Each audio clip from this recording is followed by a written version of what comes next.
Assalamualaikum students. This is lecture number 8 of biology, 10th biology, lesson number 2, control and coordination. In this lecture, we will discuss about structure of neuron or nerve cell.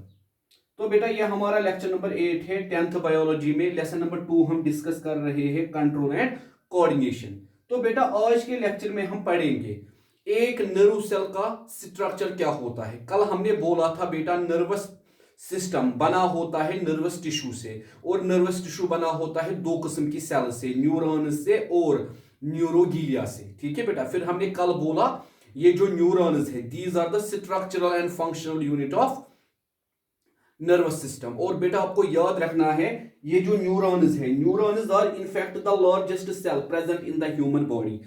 Neurons हमारी body में largest cell होते हैं, nerve cell, जिसका size कितना होता है 90 to 100 centimetre. तो बेटा हम देखेंगे पहले न्यूरॉन्स का स्ट्रक्चर. एक न्यूरॉन में 3 इंपॉर्टेंट पार्ट होते हैं. पहला इंपॉर्टेंट पार्ट साइटोन या सेल बॉडी भी हम इसको बोलते हैं.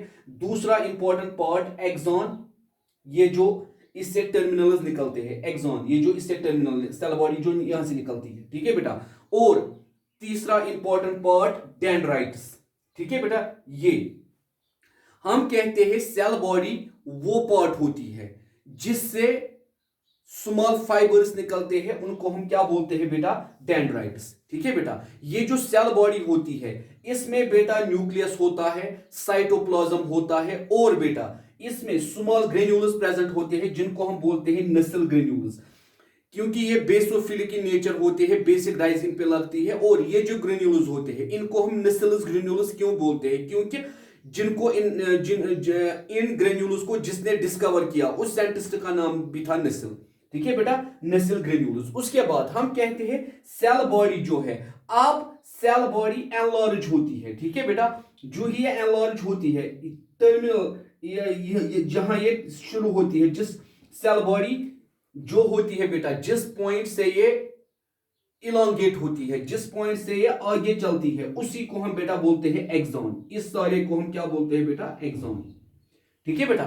एक्सॉन वो पार्ट होता है जो सेल बॉडी से क्या काम करता है बेटा, इंफॉर्मेशन ले जाता है. हम यूजुअली जब पढ़ेंगे बेटा नर्व इंपल्स, डेंड्राइट जो होते हैं ये लाते हैं बेटा मैसेजेस, और ये वो मैसेजेस देते हैं सेल बॉडी को. सेल बॉडी उस मैसेज को प्रोसेस करती है और वो देती है एक्सॉन को, और एक्सॉन से ये पहुंचता है एक्सॉन टर्मिनल तक, मतलब एक्सॉन के एंड तक. जो एक्सॉन टर्मिनल कनेक्ट होता है दूसरे नर्व सेल के एक्सॉन से.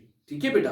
और वो उसको देता है और ये इंफॉर्मेशन चलती रहती है. ठीक है बेटा. मगर यहां आपको याद क्या रखना है, ये जो न्यूरॉन है इसमें 3 इंपॉर्टेंट पार्ट है. पहला सेल बॉडी जो लिविंग पार्ट होता है, जिसमें साइटोप्लाज्म होता है और जिसमें बेटा क्या होता है, न्यूक्लियस होता है, और जो प्रोसेसिंग पार्ट होता है. इसी को बाहर से फाइबर्स निकलते हैं, उनको हम क्या बोलते हैं, डेंड्राइट्स. और इसी को बेटा इलांगेशन होती है, यही इलांगेट होता है, यही सेल बॉडी आगे इलांगेट होती है, उसको हम बेटा क्या बोलते हैं, एक्सॉन. मगर ये जो बेटा एक्सॉन होता है इसके ऊपर माइलिन के शीथ्स बनते हैं. इसको प्रोटेक्ट करने के लिए, इसको इंसुलेट बनाने के लिए माइलिन इस पे डिपॉजिट होता है, उनको हम बोलते हैं मिडुलरी शीथ्स. ठीक है बेटा. और जहां ये मिडुलरी शीथ्स मिलते हैं, दो मिडुलरी शीथ जहां मिलते हैं वहां एक गैप होती है, उस गैप को हम बोलते हैं नोड ऑफ रणवीर. ठीक है बेटा. क्योंकि ये एक नोड बनाती है वहां जहां ये मिलते हैं. और बेटा ये जो मिडुलरी शीथ्स होते हैं इनके बाहर से क्या होता है बेटा, कवरिंग, उसको हम बोलते हैं न्यूरोलीमा. उस कवरिंग को, ठीक है बेटा, उसको हम क्या बोलते हैं, न्यूरोलीमा.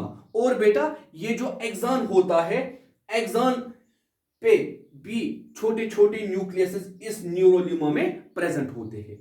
ठीक है बेटा. और उसके बाद नर्व सेल का जो टर्मिनल पॉइंट होता है उसको हम कहते हैं एक्सॉन टर्मिनल. ठीक है बेटा. क्योंकि यहां एक एक्सॉन टर्मिनल दूसरे एक्सॉन टर्मिनल से मिलता है. तो बेटा यह है एक नर्व सेल का ऑर्डिनरी स्ट्रक्चर. कल हम इसको अब डिस्कस करेंगे पार्ट बाय पार्ट.